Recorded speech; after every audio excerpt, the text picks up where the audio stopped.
Hello, my friend, and welcome to the 382nd episode of the Sales Podcast. I'm Wes Schaefer, the Sales Whisperer, your host. Today we have Mr. Andy Paul, good dude, smart dude, obviously talking about selling. But what I like about Andy is how he focuses on being human. It's even the subtitle of the episode, Be More Human to Make More Sales, which has always been my approach. People have asked me, do you have a niche? I say, yeah, my niche is I help humans sell to humans. And it really is that simple when you boil things down. Yes, having a niche can help. Being known in a particular industry can help. But humans are humans. And I think we've gotten away from that with technology and social media and everything else. So you're in for a treat today. If you missed 381, check it out. Brad Sugars, he's the founder of Action Coach. Hundreds, if not, I don't know, maybe thousands of locations around the world. Super smart guy. He's been in business for decades. And we get into how he expanded so successfully. And he sent me a copy of his book. It's a big old heavy beast, and it's awesome. So check out that episode 381. Todd Hockenberry is coming up on 383, and he's an inbound marketing expert. And we talk about how inbound marketing and selling is not just for the sales and marketing department. It starts at the top and permeates great companies. So that's coming up in 383. For the last few months, I've been talking about my sponsor, Rainmakers. If you go to thesaleswhisper.com/recruit, you can check out what they are up to. They sent a testimonial. Guy got picked up by Gong.io, and I had Gong.io on the podcast. So good people there as well. But the quote was, Rainmakers is very much like a mutual match platform. Instead of creating your profile, you're creating your brand within Rainmakers. And I think that's really important. When you think about the competitive market on both ends, you need to brand yourself and all of your skills instead of just a resume. They asked how long till you received an offer, and he said he talked with Emma on a Friday. He was linked with Gong and accepted an interview the following Tuesday, went on site for that interview on Thursday, had a job offer in my hand on Monday. So that's what these guys are doing. It's totally different from anything I've seen. And I actually worked as a recruiter years ago, golly, almost 2 decades ago. It's amazing. In Austin, Texas. So it was the recruiting world. How can I say this? They charge a lot, right? And they are stuck in their old ways.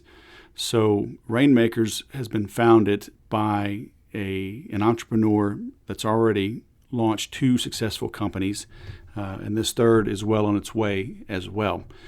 But he's created a database. He's created almost like a matching, kind of a dating site, if you will. Candidates are released in waves every 2 weeks. So if you're the hiring company, you know that these prospects have the intent to get a new job, which is not always the case. You get a lot of people kicking tires, just wanting to see what the market will bear, and they're using that against their current employer. Rainmaker helps weed those people out. All right, so check them out, thesaleswhisper.com/recruit, and see what they're up to. If you're a candidate, it's free to use. So good on you. All right, if you go there, tell them Wes sent you, and they will hook you up. Speaking of hookups, check out 30-Day Sales Growth. I'm adding more. Actually, I was working today on how to handle gatekeepers. I've got a couple of documents I updated as well. One related to that is on overcoming objections. The other called the Top Dog Facts. You got to be a member to see it, but it's pretty dang good. But the Handling Objections PDF is several pages in and of itself, along with several pages on role-playing, scripting, how to befriend these gatekeepers. You don't want to make enemies. And I get into some direct mail that helps kind of soften the beachhead. And I've got some resources. Both guys I know, both have been on the Sales Podcast. I give you some direct mail resources to help get your foot in the door. and make those calls a little bit easier, because that is usually the trick. If anything you see, if somebody offering something, anything out there, my dad always says, if you don't understand, there's something you don't know. So when you see somebody doing something, they're having success, there's something, and you're struggling with it, right? Then there's something you don't know. Those are the tips and tricks that I share with you in the group. So avail yourself of the opportunity to lock in your access before this turns into a subscription, which I'm actually going to do sooner rather than later. I've been talking about doing that by the end of the year as I bring in more content. But I'm going to start doing some open line Q&A calls every month. May do them every 2 weeks. So I'm just looking at how to add more value, give you more support, and still keep it affordable. But I've got to make money myself to put food on the table. And besides, you don't want to buy any type of sales training from someone that's not selling themselves. All right. So understand that you are worth investing in. Stop looking for shortcuts. Find someone you resonate with. Invest in what they offer.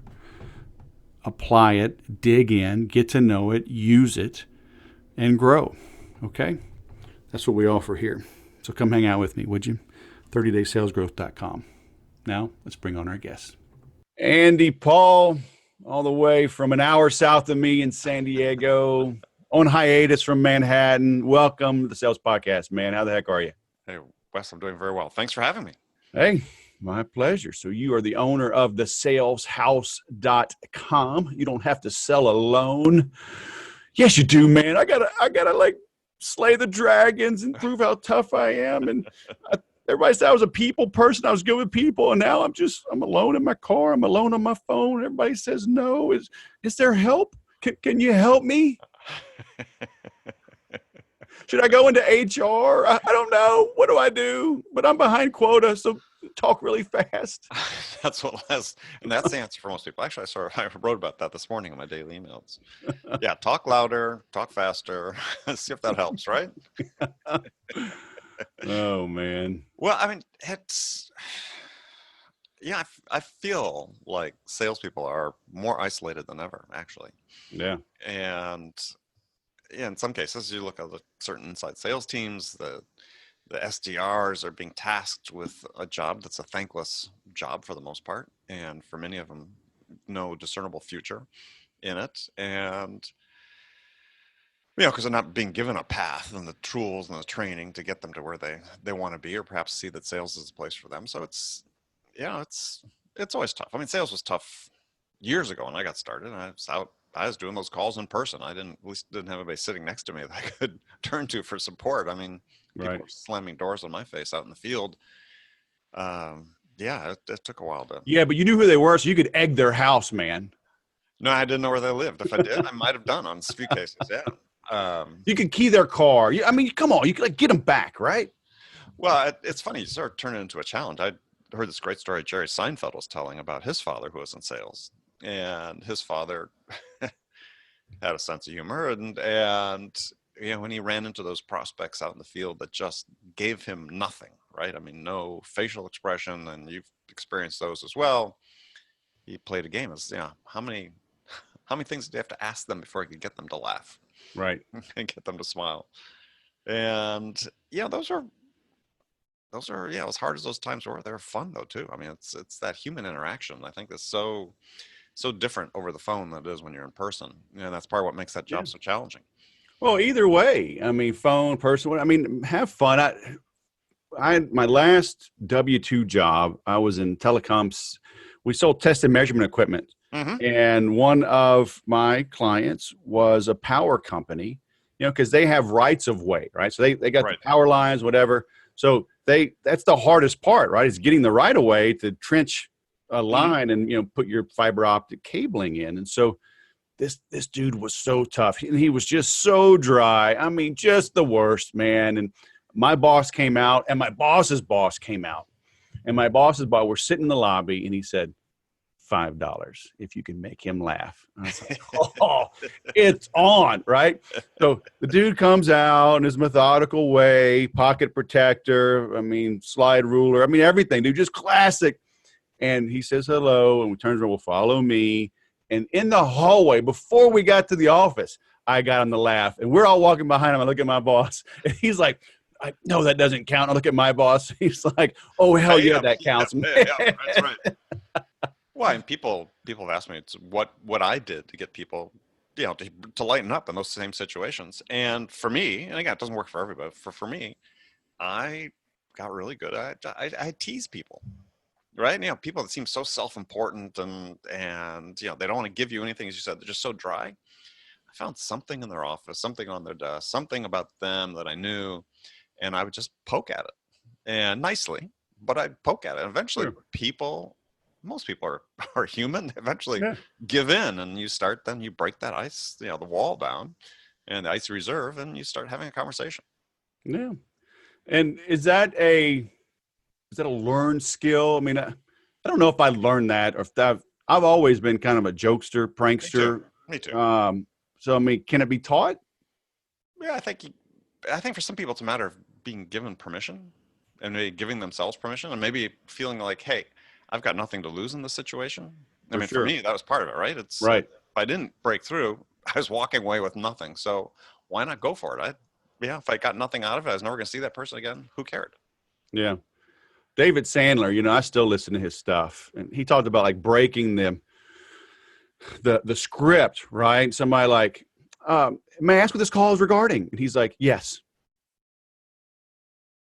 And she would just leave it at that. They expect you to answer. And he's like, well, what is this regarding? Oh, you meant right now. I was like, oh man, that's freaking gutsy right there. Well, yeah. And some people absolutely hate that, but again, so what, right? But you got to be authentic. They're pigeonholing you anyway, right? She's there to screen the call. Yeah. She doesn't want to put you through. So what do you really have to lose? You got to be nice about it, because if you piss her off, all bets are never getting through. Right.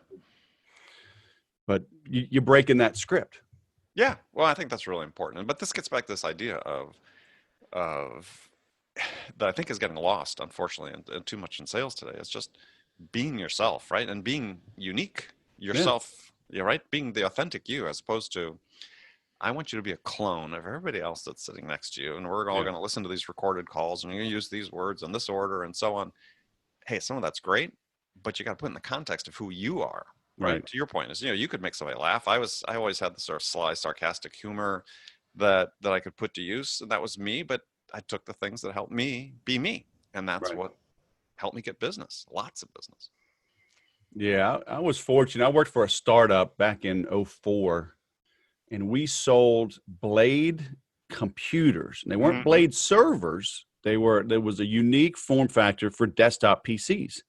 And our business cards were thinner, but wider to kind of emulate that, all right, simulate it. And so they let me put on my business card Blade PC Guru.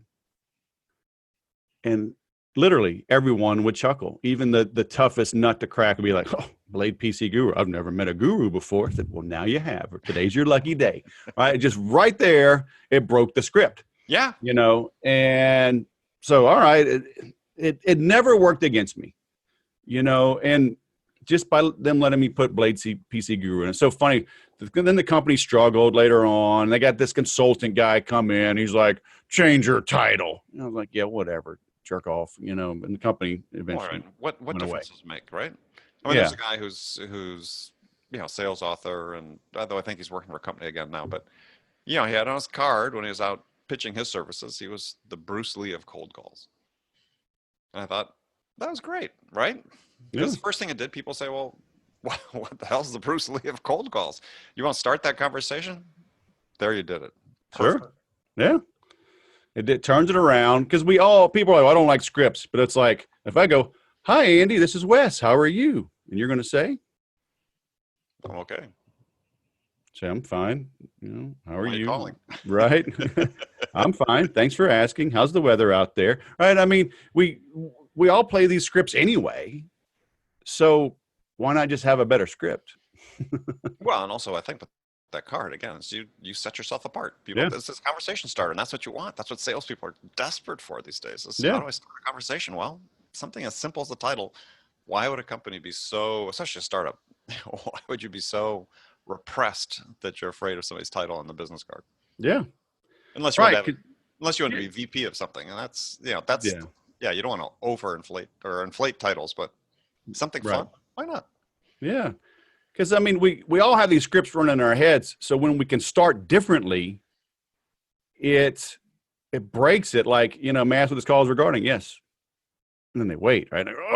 They short circuit, because if we can get them off of their script by Hmm. starting with a script we know that works in our favor, chances are higher we're going to get the truth, right? Instead of a rehearsed, I'm fine. How are you? I'm fine. Thanks for Well, asking. Like, exactly. you're really not fine, you know? But, well, you think of all these teams that go to great lengths to arm their sellers with scripts for either initial calls or any call. And what they're not mindful of is the fact that all their competitors have the exact same script. And so what Yeah. they've done is they've trained their customers or prospects to give them the exact same answers. And to Yep. your point, everybody's following a script at that point, and no one's learning anything Yep. relevant or important. Yeah. And that's why we don't like them, because they're just dumb. And they're robotic versus, Well, but salespeople now, though, and I deal with a lot of startups, and not just startups, even small companies, mid-sized companies, where the sellers feel pressure to stick to the script because in their mind it's less risky, right? If I fail using what you gave me, somehow when I get fired, that's gonna be different than if I get fired because I tried my own thing and right. tried to be true to myself, which is just, it's wrong, right? I'd always felt much better. Excuse me. If I was going to fail, it's on my own terms, not on somebody else's. Right. Amen. So what are you seeing? You mentioned earlier, I mean, selling's harder than ever.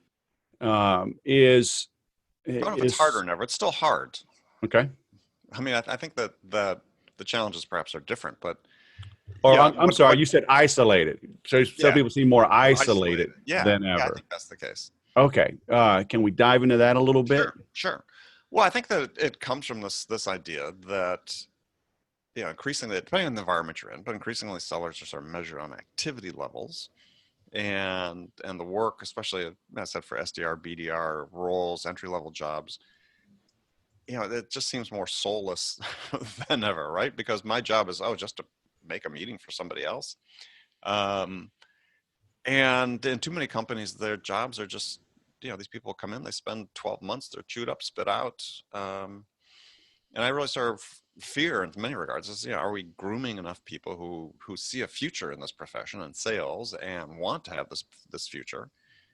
And this first exposure they're getting to it is, unnecessarily bleak, Mm-hmm. in my opinion. So, yeah, I think that, if you're sitting there head down and you're sitting on a table or you're shared space with somebody and your job is to pound out 50 calls, yeah, yeah, it's tough work.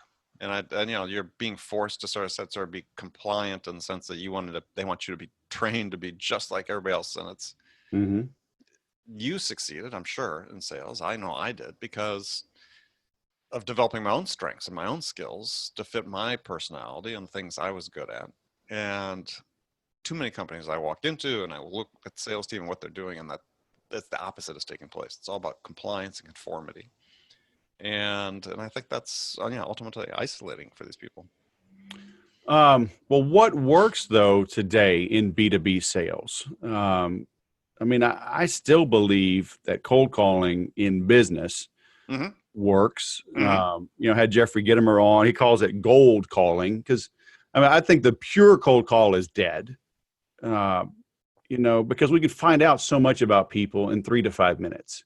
It doesn't have to be, I'm not just throwing darts, and the example I always use, that Blade PC, right? Mm-hmm. I sold healthcare as one of my big verticals. So Sure.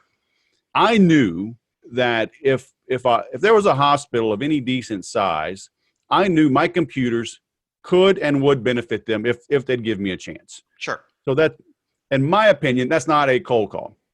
Yes, the CIO does not know me, is not expecting my call. From that standpoint, that's a cold call. But I have a proven solution in his space Mm-hmm. that somebody right next door is benefiting from. Mm-hmm. So I was excited to make that call. So, so what else can we do, or should we still be doing cold calling? But you're just saying be more humanistic about it. Yeah, well, I think is give people the rope. Absolutely should be making cold calls. And I may be, a small subset of people that believe that actually salespeople should be making their own cold calls, not, diverting it off into, sales development reps and so on. Because what values are added, right? So unless we can get these entry level people to the point where they're really adding value to the process other than just setting the meeting, why not have the account execs uh, make calls? So I think people should be cold calling. I think they should be developing their own leads, but doing it in such a way that the managers have to help educate them about what the possibilities are and how they can approach it. And it could be, as you said, I'm going to do my 3 to 5 minutes of research. There's been discussions online just in the last 2 weeks, like on LinkedIn, where people saying, don't research at all, just call, right? Don't waste any time researching. So there's still, opposite point of views on that. Fine. Find out what works for you. If you're somebody that you don't need it and you find a way to connect with people and you don't need that research, I'm with you. I spend the time Right. right before I connect. That works for me. Right. But we're trying to fit people into this cookie cutter mold, and increasingly, because I think, newer generations of managers, they've got access to all this data and the metrics, and they want to manage by the metrics opposed to managing and developing the people. And that's a Right. huge difference. And I think that we're seeing it in terms of declining win rates and so on in sales. We're not developing the people. So if we need to focus back on the people, because we're hiring all these smart young people into sales, let's give them a fighting chance. Right. So one thing I've always taught sales managers is that you manage activity and pay on results. Because my thinking and approach is, especially when somebody's new, when they're new, they don't have anything to draw on to ad lib or, make do in the moment. So give them a proven process. And once they follow it and have success, then they can start to kind of massage it and make it their own. So, I mean, if somebody is new, don't we have to give them the Sure. playbook before they can modify it? Right. But then at some point, you got to give them that freedom to modify. Sure, for And sure. That's the point I was making. That's what's missing oftentimes. And, it doesn't work unless you do that. So yeah, I'm 100% agreement on that. Is people have to be trained in a process to start with, but then as they develop, you have to keep educating them, right? It's like we do a set and forget thing with training. Let's train them on Sandler and let's forget about it, right? Right. Give somebody 2 weeks training, then they're done. Right. That's not unusual. I mean, I've been in sales for 40 years. I had 8 weeks of classroom training my first 2 years of my career, and I've had 1 hour of training since then. Oh my gosh. And I worked with, primarily startups and so on. And I've had my own company for almost 20 years now, but the responsibility was still on me. Right. At that point in time. Sure. If I didn't invest in my own success, if I wasn't reading, if I wasn't buying at those days cassette tapes and playing them in my car between calls and so on, I wasn't going to learn a thing. Right. So experience is a great teacher, but I think it was Benjamin Franklin said, experience, something along the lines of, experience is your only teacher, then you're a fool. Right. Or you have a fool for a teacher. You have to explore. You got to pick up new materials, read these days, watch a video, listen to a podcast like this, do something every single day to help yourself get smarter and find that authentic you that will be successful. Yeah. Yeah. You got to invest in yourself. I mean, if you think your company's going to give you everything, give you enough leads to make enough sales, they probably don't need you. Right. No, that's an interesting point. Yeah. But I mean, but also there's just an expectation, especially if you're in, a fast growing company, they feel wrongly, I believe, but they feel they just don't have time, right? Things are moving so quickly. They don't have time to invest in the people the same way. Well, that's fine. I mean, you could say that's great. Right. You as an individual if you want to have that career, you need to take up the mantle and you need to take responsibility for that. And it's not hard. And here's the thing that it just is a choice you have to make. Right. Yeah. You can't spare 15 minutes a day. I mean, you can't turn off all your screens for 15, 20 minutes a day to read some of a book or listen, or turn it back on to listen to a podcast or something. But, just be focused on your own development and take Right. ownership of it. And that part's never changed. Right. And but I think the need for it is becoming more acute because, again, I think managers tend to be more metrics oriented, and we're not developing people the way we should. You need to take ownership of that. Right. So we've mentioned SDRs, and some of our listeners may not even know. I mean, that's a sales development rep, right? That's Oh, like an sorry, yes. inside person that's Entry either level. making outbound calls or they're fielding the inbound inquiries, pre-qualifying them, and saying, "Oh, it sounds like this might be a fit. Let me connect you with Wes." Right? And so do you think should companies just not have those people and just put it on the salesperson to just to farm and mine their own fields?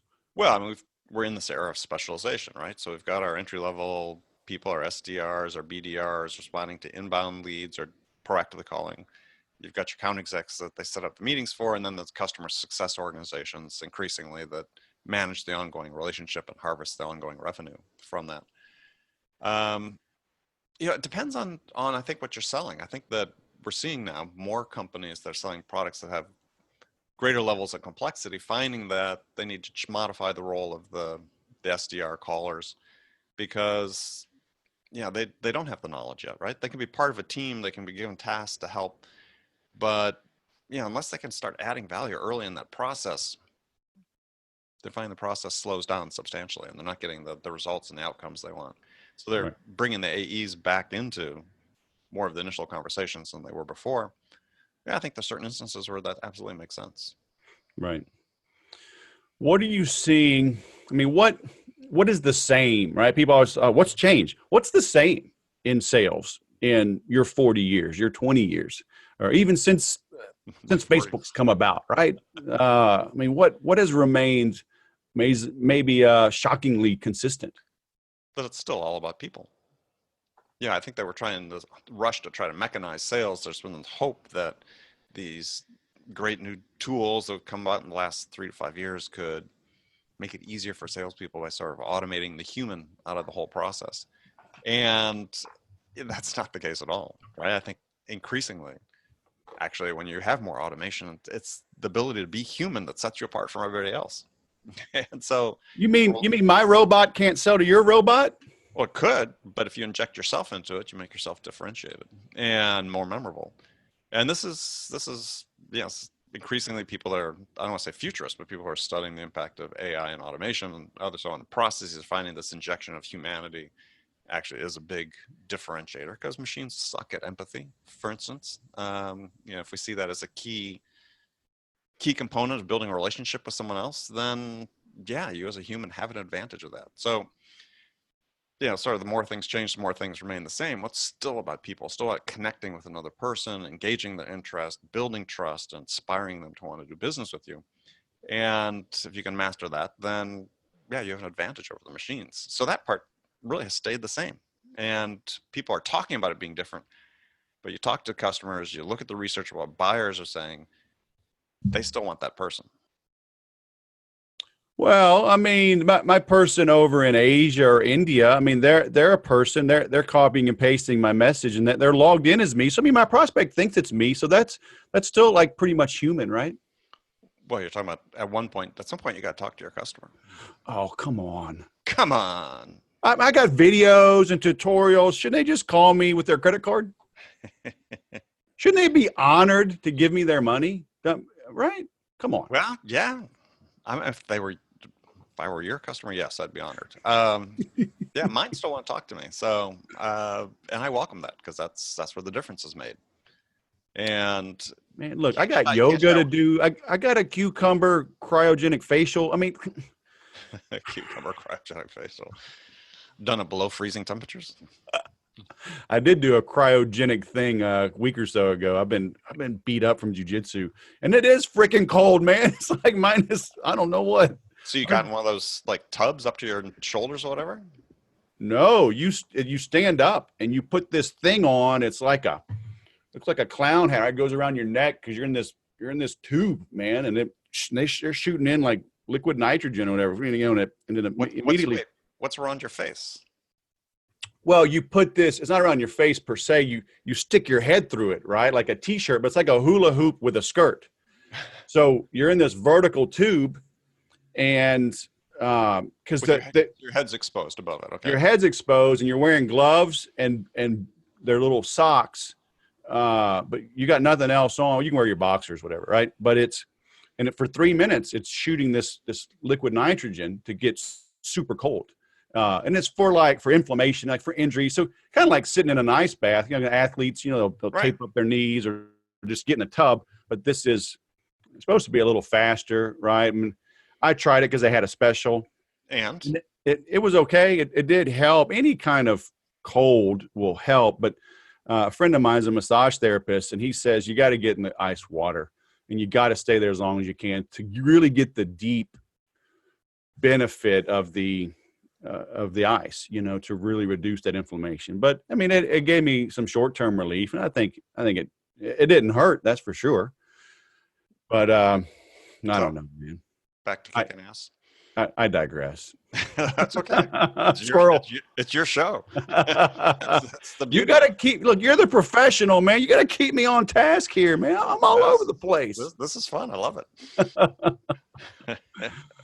Oh, man. So I don't even know. Where were we? What should we talk about, huh? Got your website up, and it's very cool. It is really long. Have you found that works? Because I've experimented with like the really long pages and the short click through and yeah. I mean, it's working so far. I mean, we're actually gonna be changing it up here in the next week or two. But we're always tweaking our websites, aren't we? We're always tweaking our websites, sure. So, but yeah, you're talking about the Sales House, and yeah, we launched Sales House last year, really late last year. Actually, it was really about how can we better serve the sales population, help them, give them a resource to help them get just a little bit smarter, a little bit more skilled every single day, right? This whole idea of taking responsibility for their own development. Sure. And, the idea that fine, companies will bring in the trainers we talked about once or twice a year. Let's go hire Wes, have him come in and speak for 40 minutes. And that's our training budget for the year. Right. But then what's that do for the individual? Right. And so, it's in contact with so many sellers and at all stages of their career, not just the beginning of the career, actually surprisingly sort of middle and end of the career, or not end, but middle and later of the career. A lot of people just saying, well, what's the next thing I can learn to help me get better? Mm-hmm. And so they weren't getting it at work. So we've come up with this resource that's through a combination of courses, and we do live coaching every week, and we've got a private community, people very engaged, people speaking with each other, and many heads are smarter than one. So we get a lot of people's opinions about sales challenges and things they're doing in sales. And it's off to a great start. People just, getting a little bit smarter. Invest 10 minutes a day. Right. Brian Tracy, I've followed Brian Tracy for a long time, and he's been one of the most, prominent advocates for this idea that you have to take responsibility for your own development. And I think he said it, if you read a book a week in your field for a year, he'll guarantee at the end of the year, you're in the top 1% or 5% of earners in your field. And I think that's absolutely true. Right. The whole idea is that you have to constantly be improving yourself. And so we're just trying to be a resource to help people do that. And I said, people are gravitating to it because it works. It's missing in their lives. And a perfect example is after we had launched last year is get this email from a woman who was a sales manager, and she said, look, my company last month, we went through intense training with this company whose name I won't name, but prominent sales training company, and we still don't know how to sell. Mm-hmm. And it's like, that's the problem. Yeah. So we're helping with that. I always equate it to Brazilian Jiu-Jitsu because I equate everything to Brazilian Jiu-Jitsu. As you should, yes. But it's like, I've done it almost 2.5 years now, and I feel like the more I learn, the less I know, right? It's sure. Such a deep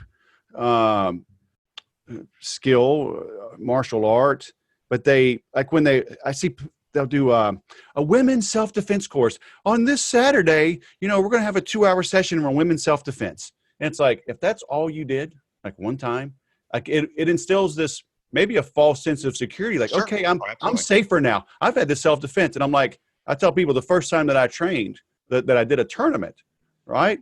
I'm a big guy. I'm 6'2", almost 230 pounds, played football, lift weights, blah, blah, blah. I did this tournament. I totally blanked. Couldn't talk. Man, my mouth, cotton mouth.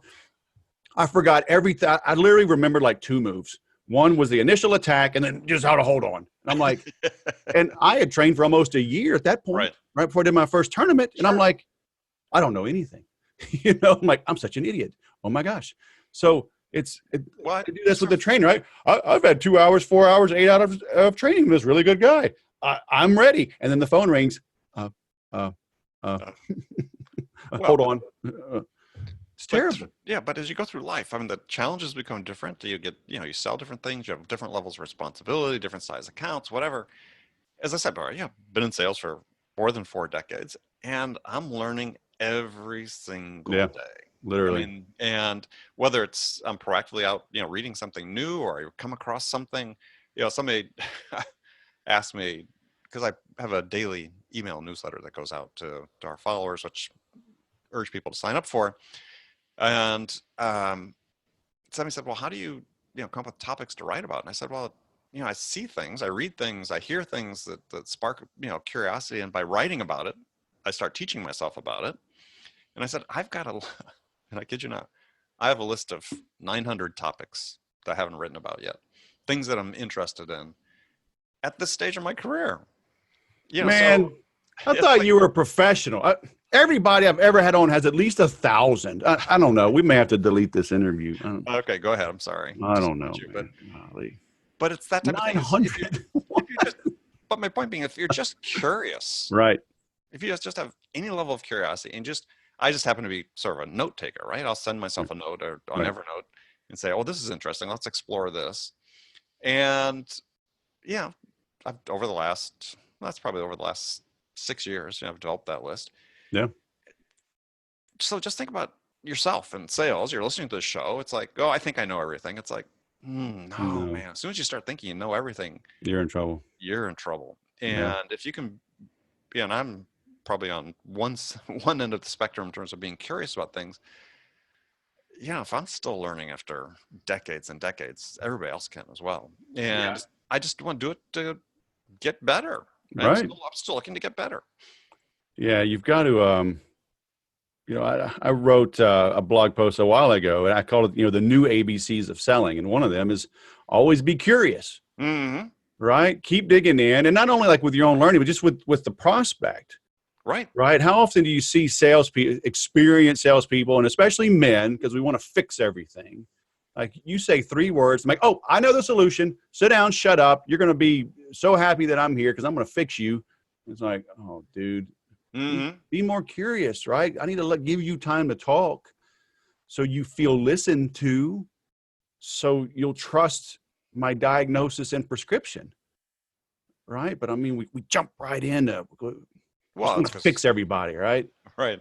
Well, I mean, there's a cartoon I saw not that long ago. So the caption was some guy talking to a guy talking to a woman in the bar, and he said, "Oh, I'm sorry, I would have listened to what you said, but I was thinking about what I was going to say next." And it was like, that's just what you described. And this I think is becoming worse. And, it's something we can fix is, we want to script everybody for every situation, for every contingency. Here's the script you use in it. And sometimes you just have to ask a question and listen, as you said. And then when somebody gives you an answer, rather than think while they're talking, okay, I know what I'm going to say next, instead say, stop, listen, and when they finish talking, give yourself like a beat, like a second, and then ask a follow-up question. Yeah. Right? If you force yourself to pause, then you're actually going to find you're going to break that cycle of, ooh, I know what I'm going to say next, and then respond to what they're saying. I'll tell you a funny story. So I use Zoom like this for even my prospecting meetings, right? People set time to talk, and it's Zoom. And I work from home, and there's kind of some road noise. There's barking dogs. There's 6 or 7 kids running in and out, and we homeschool. And on Wednesdays we host the 13 and 14-year-olds. So I mean, my finger's always on the mute, right? So quite often we're talking, I'll just mute just so you don't hear anything. And I'm typing, I'm taking notes. And so sometimes like the customer or the prospect they'll kind of end abruptly. And because usually you can kind of tell when they're coming to the end, I'll quickly unmute. And so and maybe the Zoom is like hidden behind some other screen. I got two screens and I may be looking them up real quick or, and so I can't get back to the unmute quick enough. And they hear that pause and it's more than like 1/100th of a second. So they just keep talking. And I'm like, so I'll just stay on mute. And I'm like, all right, it's more info I want to use later That's on. exactly right.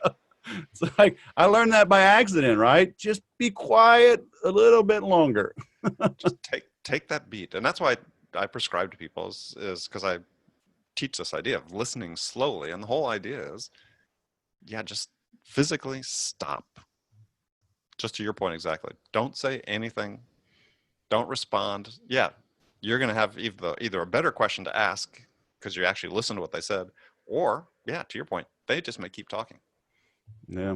It's the old adage, just, oh, wow. Oh, really? Can you tell me more about that? I mean, just. Yeah. Well, that's the prime technique, right? Well, that's very interesting. So what else can you tell me about that? How long has that been an issue? I mean, how do you feel about it? Who else besides you cares? It's like, in that regard, it really is so simple, but our egos get in the way. Well, it's the ego to be able to say, yeah, I know what I'm talking about, right? Let me show you. Instead, and that's okay, because that's human nature, right? What we want to do though is let the customer tell us how much they know. You don't need to show them how much you know. You want them to tell you how much they know. Right. Very cool. All right, man. Well, we are linked to your website. So it's simply, they can go, I don't want to give them two because people are listening and they'll forget. So just thesaleshouse.com, right? Thesaleshouse.com. And saleshouse.com/subscribe to join our daily email newsletter list, Jill. Yep. And I get those emails. So very good. Do you like them? I appreciate it. I do. If I didn't, man, I would have canceled this interview. I'm telling you, I'm a stickler. Got to have standards. You are tough. You are tough. So what are those swords in the back before we go? Hey, man, this is my interview. You can't be taken over. What did you That is from the Air Force Academy. So, and kind of a bittersweet story. So, seniors carry those. So that's the Air Force Academy helmet there. Yeah. That got it. So seniors carry those swords, when drilling and marching and whatever. But when you graduate, you'll buy that for like your family or someone. And so there was a host family that I had in Colorado Springs. My dad was actually in the Army, stationed in Korea with this guy back when I was born, actually in 1970. And so I got this for them because I spent so much time with them, and because it was like this respite, from, we call it the zoo. And so they got divorced, and they're like, neither one of us feel right keeping this. So they sent it back to me. So the inscription is to my friends, but so I'm like, all right, I'll keep it. So and that you was played football at the academy? I did. I was recruited to play linebacker. Played a couple years. I've always been kind of anti-politically correct, and so my mouth kind of got me in sideways with the coaches. So I'm like, hey, I don't have to play to have a scholarship because we're all on scholarship. So right. Thank you very much. I'm out of here. Right. Oh, man. Perfect. Good old times. But all right. So you're digressing. So I'm going to digress. Are you ready? Are you ready for this? Sure. Go ahead. So I'm on your website. Yeah. And this is so weird. This guy, Marshall Goldsmith. This is the second time I've seen him in like 3 or 4 days. I see him on all these memes and all these stock images. And then I realized last week when I saw him, like, this is a real dude.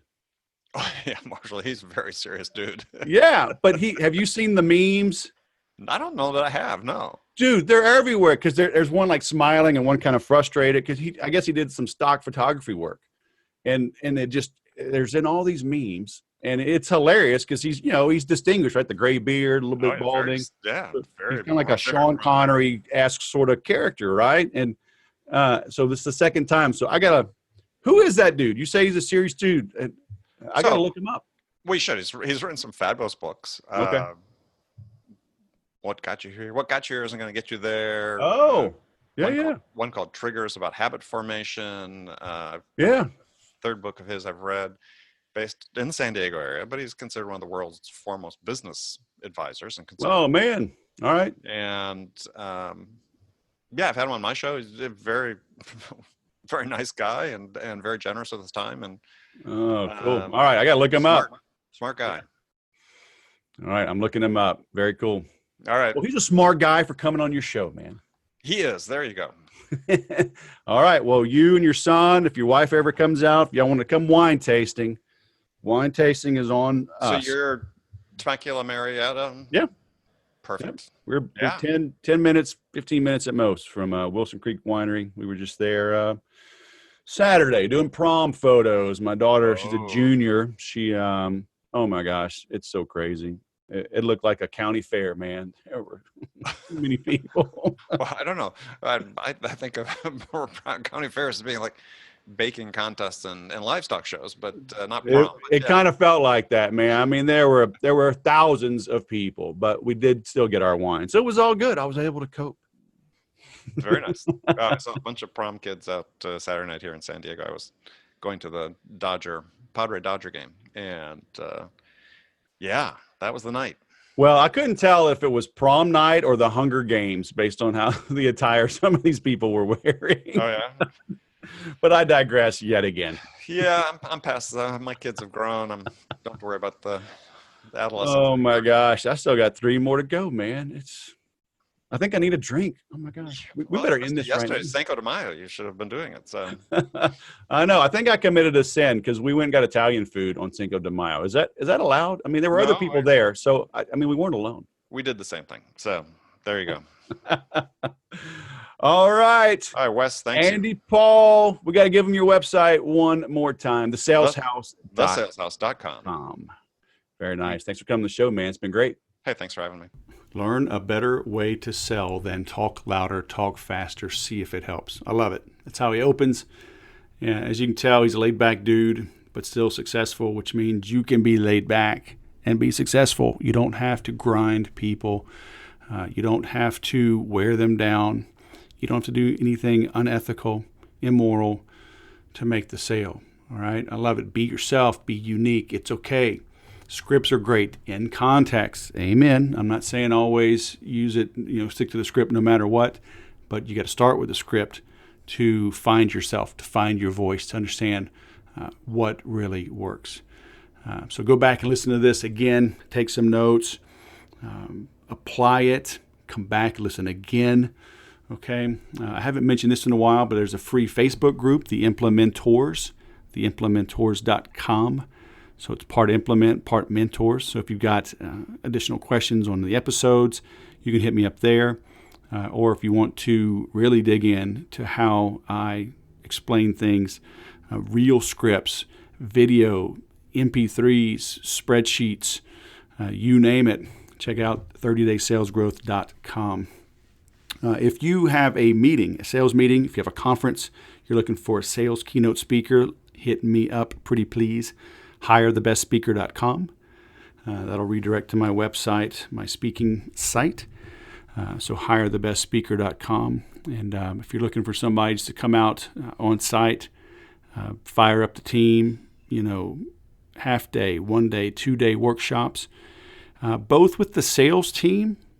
Okay, so I can help with them, with scripting, with overcoming objections, sit in on calls, help them improve, find the weak words, which we all use until we understand what that really means, tonality, how to position things, but also how to better leverage the tools that you have. I've worked with CRMs and marketing automation platforms for decades, and I've got a call tomorrow. So as this goes live, it would have already happened, but I'm doing that exact thing with a company in Dallas and Atlanta. Salespeople are virtual around the country, bringing them together to tighten up their scripts. I'm supporting the sales manager, who's basically alone, right, working on an island with big goals, big quotas he's been given to grow this thing. And then they're trying to decide how to use HubSpot, how to use Salesforce, how to tie the two together, how to create the proper cadence, When should someone reach out? How often? What do you say? How do you do it via phone? How do you do it via email? How do you bring those two together? And what they don't even realize, I'm going to be talking about direct mail as well. Multimedia, multi-touch is how you're going to break into the big accounts. So if you need that kind of help, that's what I do. So hit me up, all right? Visit the website, call me, text me, hit the contact us. You'll get a link to my calendar, and we'll talk, see how we might be able to work together, help one another grow our sales. Cool. Thanks for listening. I'll go sell something.